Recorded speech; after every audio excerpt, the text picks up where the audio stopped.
Welcome to the Rusted Garden Homestead. Burned out, stressed, beat up, disease-ridden, and I'm not just talking about tomato plants. The gardeners and your vegetable garden, in this case tomato plants, really get beat up between 7/15, July 15th, and August 15th. Tends to be when we get burned out, high heat rolls into a lot of gardens, beats up your garden, diseases roll in. But come the end of August, today's August 24th, you can see the tomato plants over my shoulder. I just spent about 45 minutes taking care of them. They look great, nice and green. They were all, growing towards the ground. They were beat up, they were neglected. I want to show you how to take care of your tomato plants for the end of the season. Topping off your tomato plants doesn't do what a lot of YouTube channels and internet information says. It doesn't speed up anything. So I want to talk about topping off your plants, fertilizing, watering, and just getting them into shape so you get another good 6 weeks worth of growth out of them. I think they look really good. Check out this process. This is how I take care of my tomato plants come the end of the season. I'm going to be spending the next couple of days next week getting my garden into shape for the fall garden. Come middle of July, beginning of August, our gardens get beat up with the heat, lots of rains, diseases. We get kind of beat up and maybe a little bit burned out. These plants did get sprayed about 4 weeks ago. The fungal issues that were there are mostly under control. First thing you want to do is walk around your garden. Today is August 24th, late August. I'm in Maryland Zone 7, or similar zones, and just take a look at the plants. These guys are doing pretty good.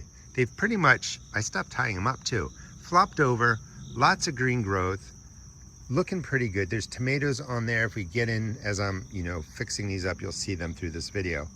Lots of green tomatoes, flowers. They're doing pretty good. These are keepers. Other plants I have, we spin over here, just aren't looking good. That one's gonna come off my list.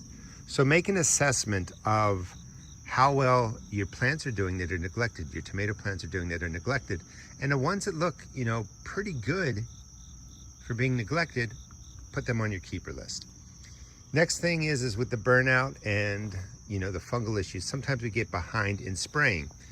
Doesn't matter really what spray you use, it really matters how often the gardener puts it on. So pick any kind of anti-fungal for your tomato plants. First thing, spray it down. I already did that.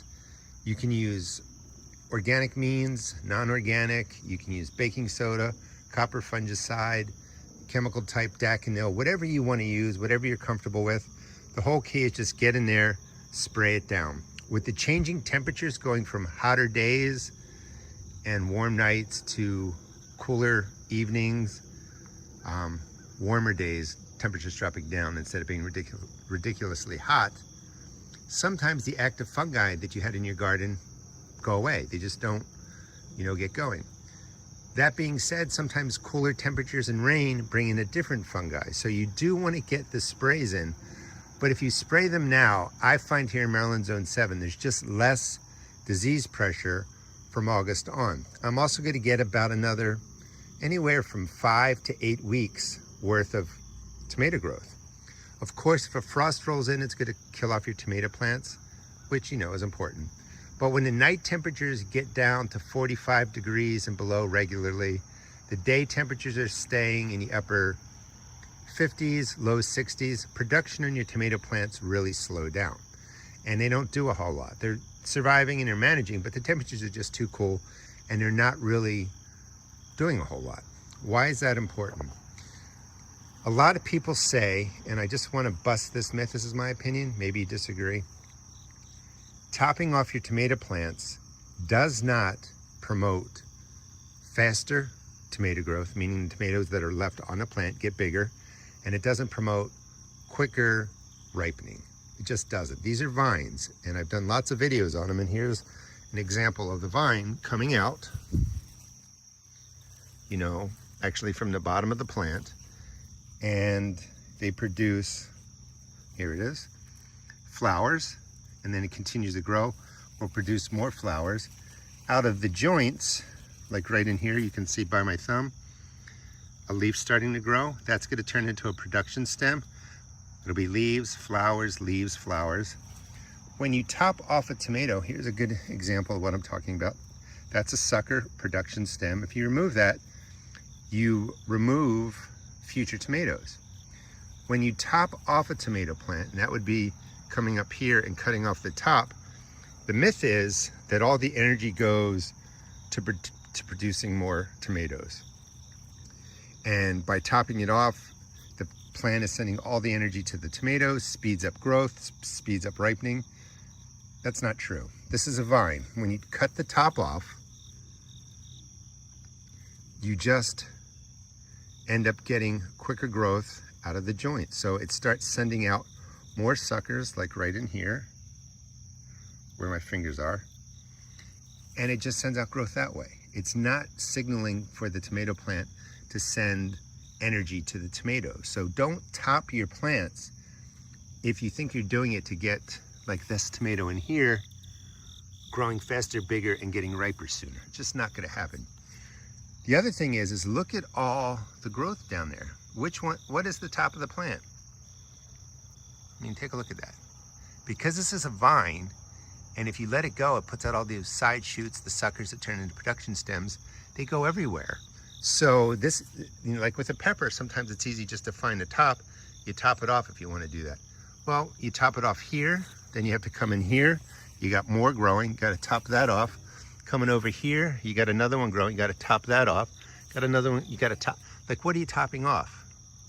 The only reason I really top tomatoes off, and sometimes I just let them fall to the ground, is if you're trellising them up, they get too tall, you top them, and then they put out all the side shoots that produce flowers, and you just change the growth habit of your tomato plant. Now, I know this is a long explanation, but I really wanted to explain to people that topping off doesn't make the tomatoes get bigger sooner, and it doesn't get them to ripen quicker. Now, what do you do if you have a plant that has a lot of tomatoes on there, lots of flowers, and the cold temperatures are coming? And that's why the 45-degree nights regularly, the cooler days regularly, is what you're looking for. Of course, if a frost rolls in, it's going to kill off the plants. That's not what you're looking for. The plant is going to stop really doing a whole lot when those temperatures get to the numbers that I told you about. If you want to put more energy into growing the tomatoes, and it's like going to be like 3 weeks, 4 weeks out before those temperatures roll in that I just mentioned, start removing flowers. Leave the tomatoes on you want, remove the flowers. The plant isn't going to, you know, send energy to the flowers to produce fruit. And instead of having, let's just say 50 fruit on your plants, you remove the flowers, you take off some of the small tomatoes, you leave on like say 20. Those 20 tomatoes with all this growth will grow more quickly. Perhaps they'll ripen sooner, but they're going to grow more quickly. So as your temperatures are coming where your tomatoes are going to stop growing really, you know, significantly, remove tomatoes, remove flowers, leave on the tomatoes you want, let them grow for that 3 weeks, you know, maybe 4 weeks before the temperatures roll in that shut down production. Your tomatoes will be bigger. But just coming in, topping them off, and figuring out what to top off doesn't increase the size of the fruit or quicken ripening.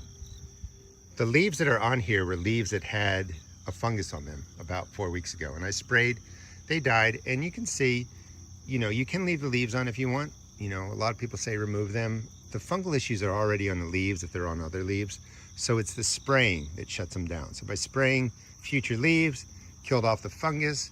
The old fungus was killed off on these leaves, but they were too far gone. Leaves die back, and then you can remove them whenever you want.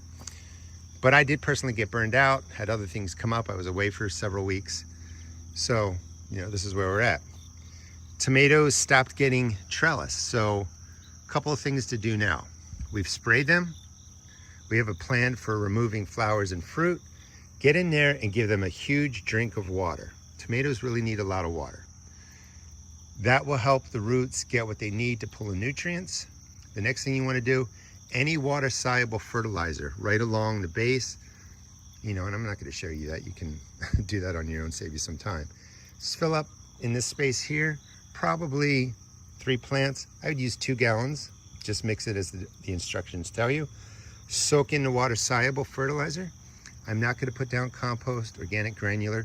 Water-soluble is immediately available to the plants, meaning the NP and K can be used right away. You're going to have the water in there. You're going to have the fertilizer in there. They're gonna have everything they need for the next 4 to 6 weeks. You don't really have to do much more than that. Next thing I'm gonna do is gonna lift the plants up, tie them to the stakes, clean them up just a little bit, and we'll see where that goes. Here's another grouping of my tomato plants, and generally speaking, there's a lot of green there. So they can certainly be saved, in quotes, and over the next 5 weeks, 6 weeks, 7 weeks, I'm gonna get some nice tomatoes out of there. Some of them got really beat up. You may take them off your list, like I was saying. There are some nice tomatoes on there. There's one back there. Other tomatoes are forming, flowers are there. But you're really doing the assessment. And if you can get the spraying down now, you're gonna really halt any fungus that's on the leaves, prevent the future fungus from coming, and you can continue with this great growth, you know, for a good month or so. For tying these up, my main goal is to really get them off the ground. You always want a gap, 12 inches, 30 centimeters between the earth and your tomato plant leaves, because there's a lot of spores and fungi that live in the ground can splash up. With everything overgrown, touching the ground, there's a greater risk for the fungus coming back if it's going to be around in your garden. I don't want to spend a lot of time tying each branch up the stake, the post. So I recommend just setting up something like this. If you don't have posts that are tall enough, you just, you know, you have to go out and buy them, or, you know, cut something out of a tree, from a tree. Put a stake in right here, and then put another stake in over there. I use metal T-posts. They stay in here 24/7. So when you have a post here and you have a post here and you tie this on tight, as you go up, you're going to be tying again. It's going to get tighter. Some of the string becomes loose. So this is a trick. Take the first tie, the first, you know, string from post to post, and tie it really tight. And then tie the other ones on loosely. What you do by pulling this tight, you've bent your posts in, and then you just go ahead and cut the string of the bottom one, and everything should tighten up better. Well, that one's a little bit loose, but you get the idea.